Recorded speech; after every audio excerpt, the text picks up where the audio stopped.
Ni hao, pessoas que não serão conhecidos como um dos piores ministros da economia da história. Tudo bem com vocês? E vamos aí para um vídeo do grande gênio Paulo Guedes falando sobre o capitalismo chinês. E ao mesmo tempo, aliás, um pouco antes até disso acontecer, lá nos anos 70 ainda, Kissinger, um diplomata americano, no governo do Richard Nixon, resolve tornar a China, aplicar em relação à China, as mesmas políticas que haviam aplicado para a reconstrução do Japão, da Alemanha, ou seja, para criar uma divisão no bloco comunista, elegeram a União Soviética como inimigo e a China como um possível aliado. E a China, então, mergulha nas economias de mercado globais. É fascinante. Deng Xiaoping, quer dizer, o Vamos lá, né? Primeiro que não foi o Henry Kissinger, né? O que rolou é que o Stalin morreu. E aí como é que é o nome do cara? Deixa aí nos comentários aí, que era o presidente da Rússia, sei lá como é que chamava naquela época, da União Soviética, né? Ele denuncia o Stalin por crimes e não sei o quê. E isso vai gerar um problema gigantesco com a China, né, que andava de mão dadas com o Stalin. E nesse processo tem uma separação entre a China e a União Soviética. A União Soviética retira todos os engenheiros, professores e todo o suporte de ciência e tecnologia que eles davam para a China.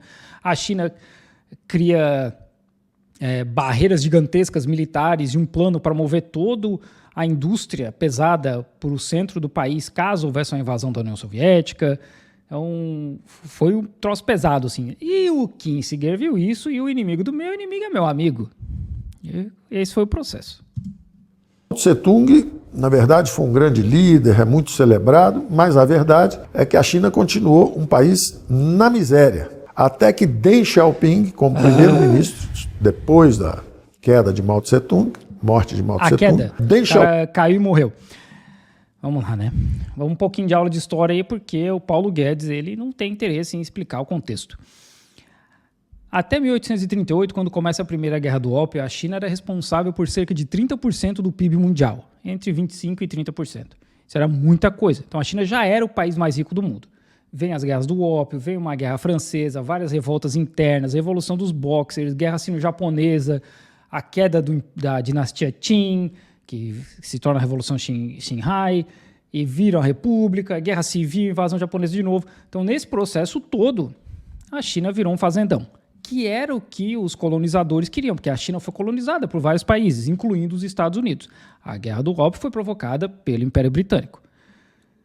Então, a China, quando acaba a Guerra Civil em 49, é o 9º país mais pobre do mundo. Não é como se o Mao Tse-tung eles vencem a Guerra Civil, o Partido Comunista vence a Guerra Civil e a China está um mar de rosas, né? Não é isso.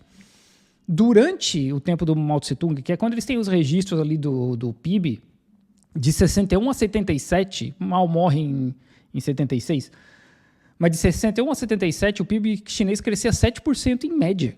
Teve ano de crescer 19%. Então, o que o Paulo Guedes está falando não é verdade. Óbvio, a China ainda era muito pobre, mas não é por culpa do Mao Zedong, é porque era um processo que já vinha antes, né? Sempre se fala muito da fome do Mao Zedong. Mano, teve fome provocada pelos japoneses que matou mais de 3 milhões de pessoas só em Hunan. Então isso já era um processo que vinha de antes. Mas é óbvio que o Paulo Guedes ele não vai dar esse crédito pro Mao Zedong, né? Ele vai dizer, camarada Deng Xiaoping. Xiaoping começa a abrir a China para os mercados globais. Começa a receber investimentos de fora, começa a criar zonas francas com baixos impostos para exportação, mergulha no capitalismo mais selvagem que a humanidade já conheceu. O capitalismo puro, sem encargos sociais trabalhistas, sem regimes de previdência social, sem sindicatos, sem nada. Simplesmente mergulho nos mercados globais. Adam Smith, 200 anos depois de ter feito um império, a Inglaterra, para ter construído um império em torno dessas noções de livre comércio, de transações globais. A Inglaterra, caro Paulo Guedes, criou um império à custa de escravidão, não livre comércio. O livre comércio que esse senhor, né, vamos tentar ser polido aqui, literalmente causou 2 guerras na China para vender droga. Esse foi o motivo da Guerra do Ópio. A China vendia muita coisa já naquela época, já era uma fábrica do mundo, digamos assim, né? Já vendia muita coisa como porcelana, seda, e chá, né? Principalmente chá, uma porrada de coisa. E a Inglaterra comprava isso tudo e pagava em prata, que eles pegavam de colônias. E pegavam principalmente do México, né? Que naquela época ainda era uma colônia espanhola. E isso criou um desbalanço comercial muito grande, porque a Inglaterra estava jogando uma porrada de prata, inundando a China de prata e ficando sem dinheiro. E a Inglaterra pensou, bom, o que a gente vai vender para os chineses? Porque o imperador chinês, inclusive, falou, o nosso Império Celestial não precisa nada de vocês. E realmente não precisava. Eles pensaram, vamos drogar todo mundo. A China já tinha uma população de 400 milhões de pessoas. Os britânicos começaram a plantar ópio na Índia, e nesse processo eles mataram milhões de fome. Durante toda a colonização britânica na Índia, foram mais de 100 milhões de mortos. De acordo com Paulo Guedes, o Império Britânico só cresceu de acordo com o livre mercado, né? Mais de 100 milhões de mortos. E esse ópio vinha para a China. E no começo vinha traficado, né? A rainha Elizabeth, a família dela, é a maior família de traficantes de droga da história. E eles inventaram 2 guerras para poder vender droga dentro da China. A China tira 1,5 bilhão de pessoas da pobreza. Mentira. Recorrendo aos mercados globais. Ai, meu Deus do céu. Não, isso é mentira também, né? A China tirou 800 milhões de pessoas da pobreza extrema. Isso não tem nada a ver com o capitalismo, porque o capitalismo está cagando e andando para as pessoas. Isso tem a ver com todo o movimento do Partido Comunista de levar saúde, educação, saneamento básico. O Xi Jinping tem um... Até eu tenho que fazer um react do vídeo de João Carvalho falando sobre a revolução dos banheiros, né? Que ele leva essa questão do saneamento básico para as províncias onde ele trabalhava.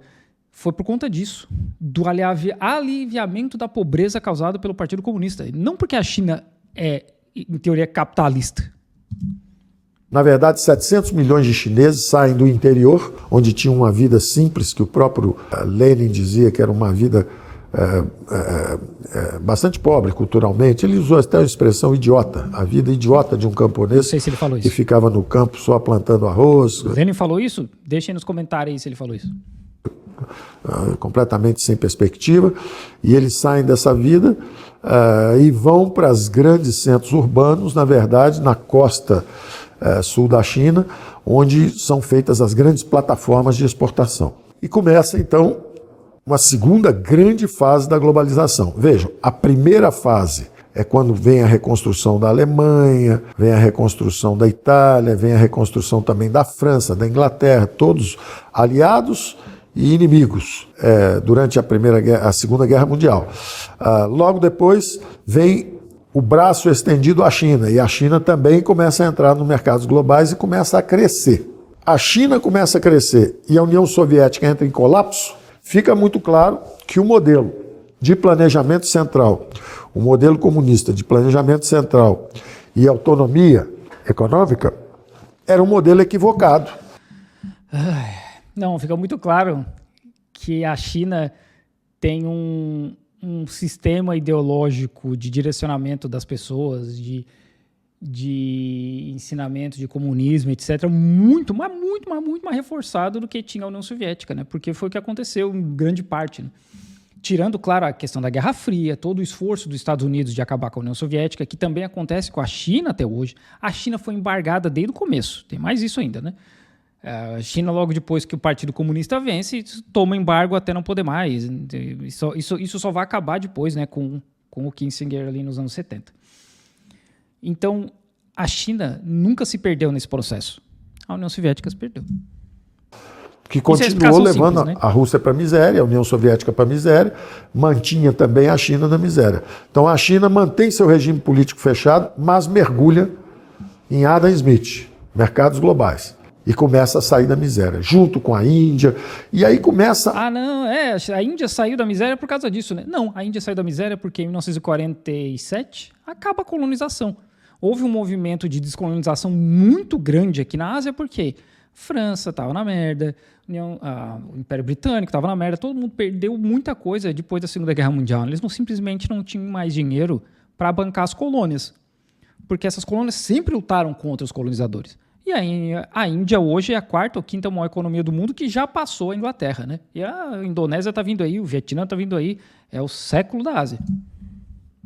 uma fase extraordinário, crescimento sincronizado no mundo inteiro, e se chamou essa grande integração de cadeias produtivas, se chamou de globalização. Então é fascinante porque, se você pegar os últimos 70 anos, desde o pós-guerra, início dos anos 50, começa o crescimento primeiro na Europa continental e no Japão, depois isso começa a se espalhar, o que estava no Japão vai também para a Coreia, começa a ir para o Vietnã, o que estava na Europa inteira, reconstruindo a Alemanha também. Vai para o Vietnã? Como assim, cara?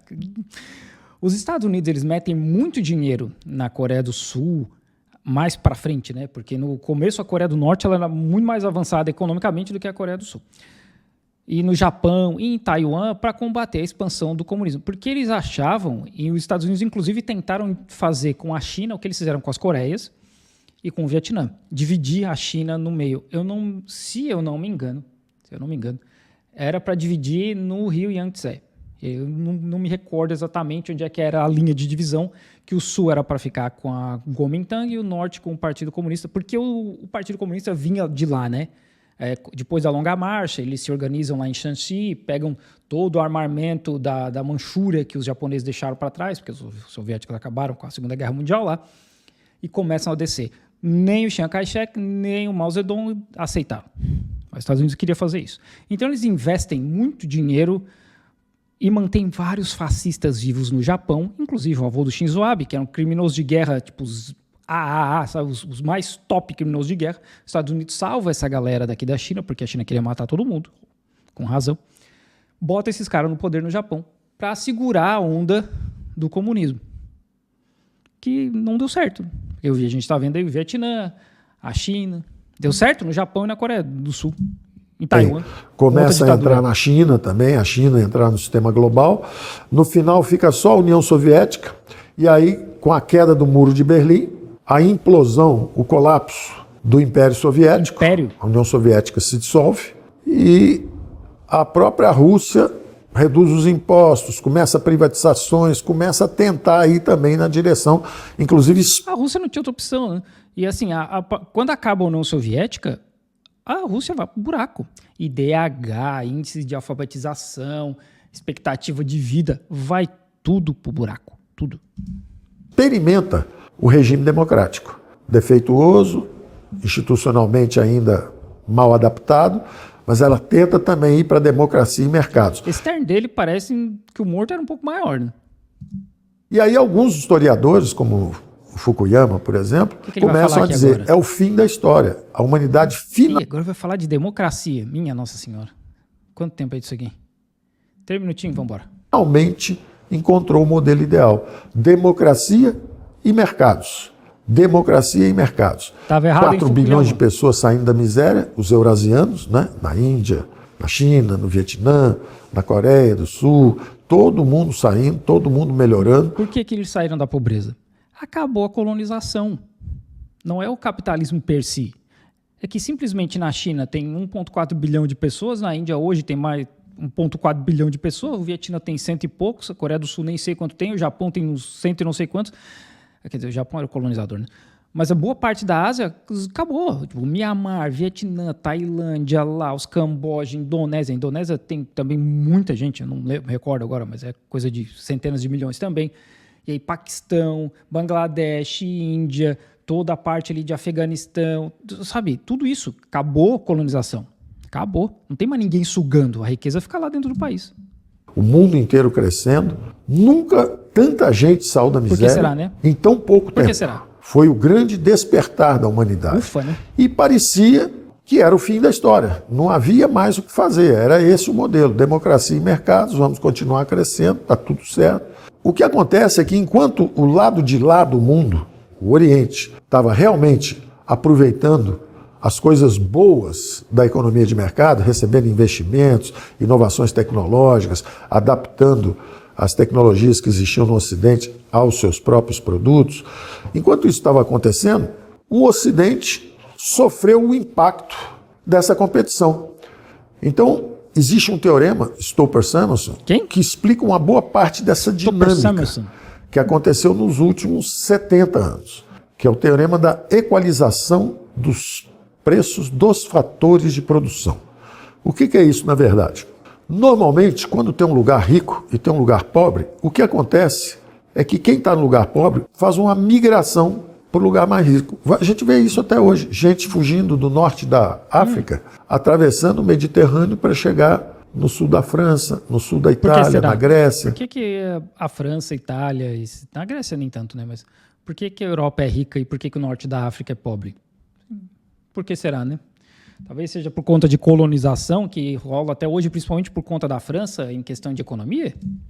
Da Espanha, fugindo da fome. A migração sempre foi uma fuga em direção à prosperidade. Vocês estão vendo agora, por exemplo, que... Explicar o porquê dessa prosperidade não precisa. A Venezuela escolheu o caminho da miséria, escolheu não, foi um regime político fechado, empurrou a Venezuela para a miséria. Será, o socialismo bolivariano do século XXI, ou seja... Começo de conversa, a Venezuela não é socialista e a Venezuela sofre com uma caralhada de embargo, né? Tenta comprar óleo da Venezuela para ver para onde é que vai.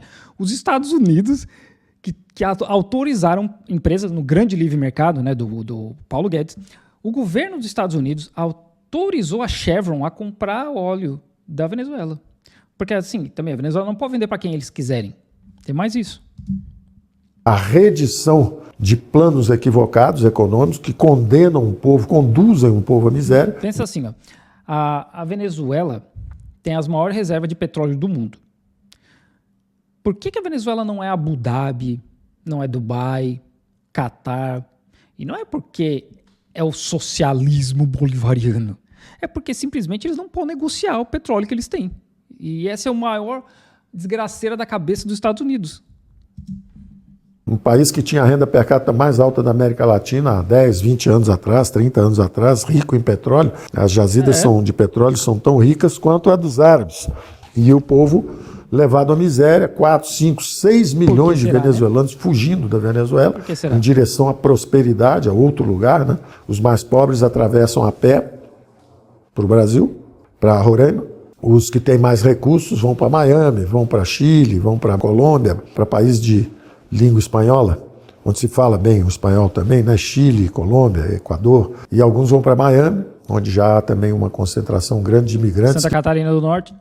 Fugiram também de Cuba, fugiram. Inclusive, muita gente já fugiu da América Latina em geral, né? Grandes... Então, se os Estados Unidos não tivessem cagado com a América Latina inteira, as pessoas não precisavam fugir. Fortunas que fugiram, ou pessoas mais simples em busca de oportunidades melhores, que atravessam como correntes migratórias que vocês veem, atravessam pelo México.